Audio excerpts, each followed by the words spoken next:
Welcome to Revenge with Lyra. Move your things. We're the family now. My brother grinned, his fiancée already measuring wall space. Get used to sharing. We'll be living here from now on. I'm sure you'll love having us. I stood there holding the tray of leftover cupcakes from their wedding. In my kitchen. In my apartment. They had used it as their wedding venue last weekend. Free space, free view, free everything. I hosted, cleaned, smiled. And somehow, I was now the uninvited guest in my own home. My name is Eden Waverly. I'm 29. And if you think you know how this ends, stay tuned. Because what happens when politeness becomes the rope they use to choke you? I watched them push past me with boxes. My brother, who hadn't paid a single bill in 5 years. His new wife, acting like she'd won a prize instead of married into debt. They waved at my neighbors like they'd just bought the place. I didn't raise my voice. I didn't argue.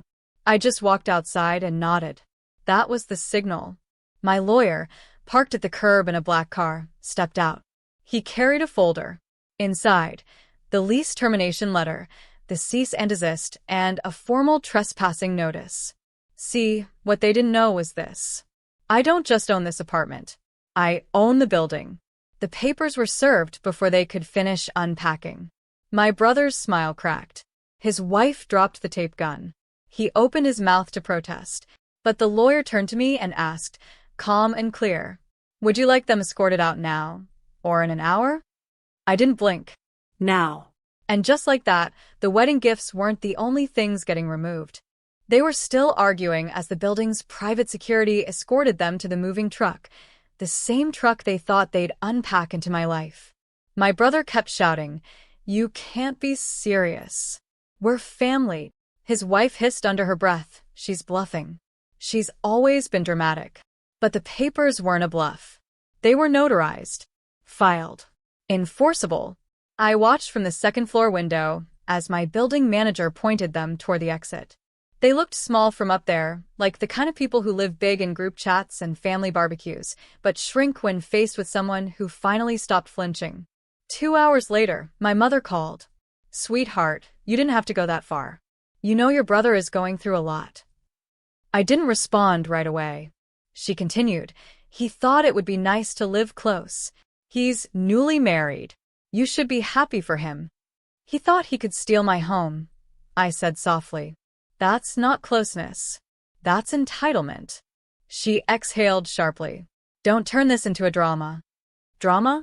I bit back a laugh. For years, I had played the easy daughter. The helper. The one who gave in. Paid for Dad's dental surgery. Helped my brother cover rent. Hosted every Easter. Every Christmas. And now, when I finally said no, I was dramatic. But I wasn't mad. No. I was awake. Because sometimes, peace doesn't come with forgiveness. It comes with locked doors and legal signatures. And for the first time, I didn't feel guilty for choosing myself.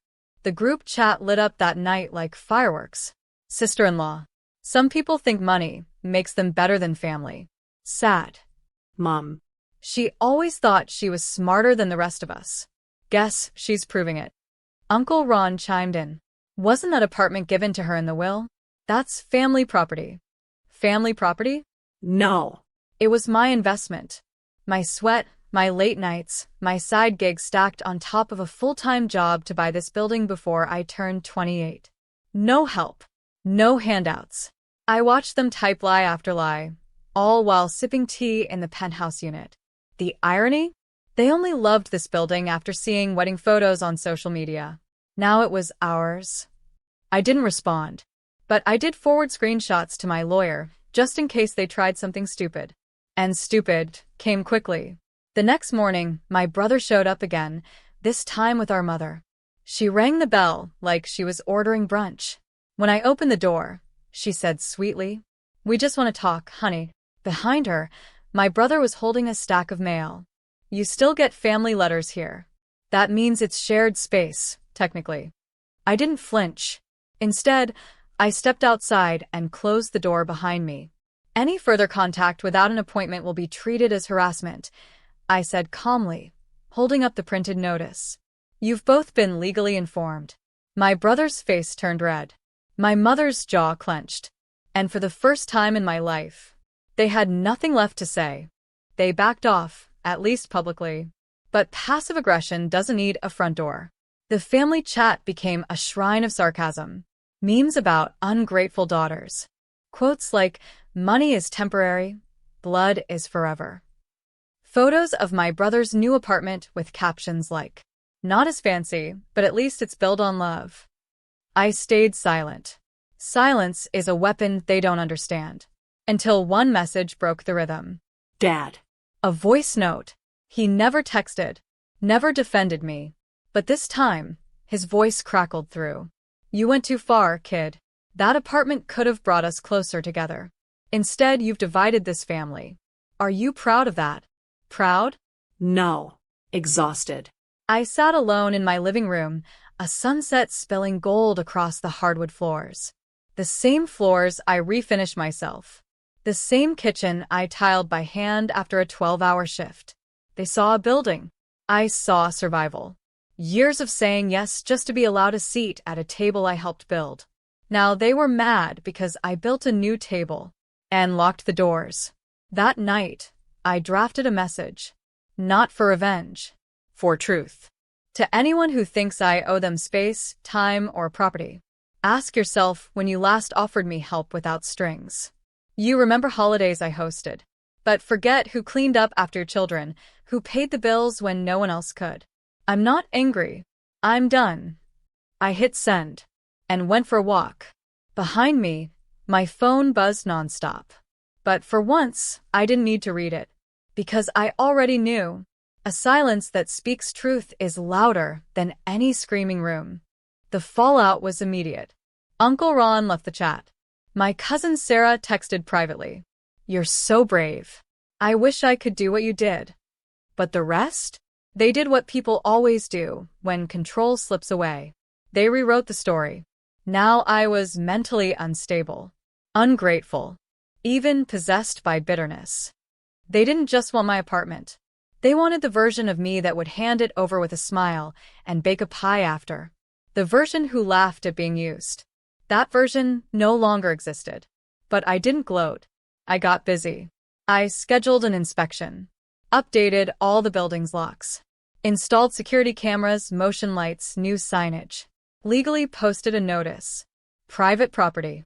Trespassers will be prosecuted. Then I got an email from a reporter. She'd seen my public message making waves in a local community forum. Apparently, other women were commenting. Same thing happened to me. I thought I was crazy until I read this. "You're not alone." The reporter asked for an interview. I hesitated, then said yes. Not for fame. For power. For every daughter who was told, "Give us everything, and if you ask for respect in return, we'll call you selfish." The article dropped on a Friday. Headline. Not ungrateful, just done. How one woman took back her voice and her property. That same day, I got a call from a lawyer I didn't recognize. "Your family's been circulating rumors that you committed fraud to buy the apartment. Want help filing a defamation suit?" I smiled.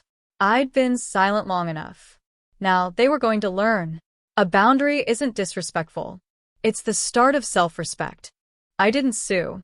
Not yet. Because lawsuits give them a stage. And I wasn't offering tickets to my pain anymore. But I did file a cease and desist. Through the very lawyer they mocked years ago, when I said I wanted legal protection for my apartment. Funny how quickly silence becomes credibility. When it's printed on official stationery, the gossip slowed. But one person didn't stop. My brother. He sent a long message. 4 paragraphs. Guilt masquerading as love. "You know I didn't mean to hurt you. I was trying to build something. I thought we could share. You have more than enough. Can't we be family again?" Family. They always dangle that word like a shiny fishing hook. But I was done swallowing barbed bait. I didn't reply. Instead, I sent one sentence to my lawyer. "Please begin drafting the ownership transfer clause reversal." Because here's the twist. Years ago, out of fear and love, I'd added his name to a shared inheritance clause. Not full ownership, but a foothold. I'd forgotten. He hadn't. He exploited it. But now? Now I had receipts, evidence, documentation of his attempted coercion. My lawyer called it textbook manipulation bordering on exploitation of trust. The reversal would take a few weeks, but it was in motion. And while the papers moved through the system, I moved through something too. A quiet, slow rebirth. I painted the front door blue, replaced the living room couch, got rid of the family photo wall, hung up landscapes instead. And every evening, I lit one candle. Same time. Same spot. Not for them. For me. Because healing isn't loud. It's ritual, repetition, and reclaiming space one peaceful inch at a time. 3 weeks later, I received the envelope. Thin. White. Quietly powerful. Inside it, the final approval. The reversal clause had been accepted. His name? Removed. Permanently. No more loopholes. No more visits. No more pretending shared blood means shared ownership. I placed the document on my kitchen table, then made myself a coffee like it was any other Tuesday. Because that's what healing feels like when you've earned it. Normal. Quiet. Complete. I didn't call anyone. I didn't announce it online. But my brother knew, because he showed up that evening. No moving truck. No suit. Just him. And a bouquet of cheap flowers, already wilting. He stood at the edge of the driveway, unsure. "Can we talk?" he asked, eyes darting toward the front door. I stepped outside. Closed the door behind me. Again. "This place means a lot to me," he said. "It's where we had holidays. It's where Dad." His voice cracked like a cracked vinyl record, nostalgia warped by damage. "You tried to steal it," I said softly. "Not once." Repeatedly. He looked down. I was desperate. "Things aren't great at home." "I'm not your emergency exit," I replied. "And I'm definitely not your backup plan." He took a step closer. I didn't move. Because this time, I wasn't going to shrink just to avoid his guilt. He offered the flowers. I didn't take them. Instead, I opened the mailbox beside us and placed them inside. "Next time, write a letter," I said. "If I feel like reading it, I will." Then I walked back inside, locked the door behind me, and lit my candle. Because peace isn't always loud. Sometimes it sounds like a door clicking shut and staying that way. The next morning, I opened the blinds and let the light flood the apartment. My apartment. Every inch of it was earned, not just through documents and lawyers, but through boundaries no one thought I'd ever enforce. I stood in the living room where he'd once rolled in that oversized suitcase like he owned the place. Now it was quiet. Still. Mine. I watered the plant near the window, the one Mom gave me years ago, and forgot she had. It had survived 3 repottings, 2 droughts, and 1 near-death winter. Somehow it still bloomed. Kind of like me. Later that afternoon, I passed by the mailbox and noticed the flowers were gone. But a note had replaced them. "I'm sorry. You were right. I was wrong." J. No excuses. No manipulation. Just 6 words. Enough? No. But a beginning. I didn't reply. Because closure doesn't always mean reopening the conversation. Sometimes it's choosing peace over performance. Dignity over drama. That night, I sat on the balcony, watching the city breathe beneath me. My neighbor's wind chimes swayed like it always did, soft and irregular. I never noticed how peaceful it sounded before. For years, I was the family's doormat in heels, smiling, bending, accommodating. But now? Now I live in a home with locks I trust, walls I own, and silence that doesn't hurt. My story isn't revenge. It's reclamation. Not because I shut them out, but because I finally let myself in. The last door they slammed was the first door I truly closed. And that's where healing began.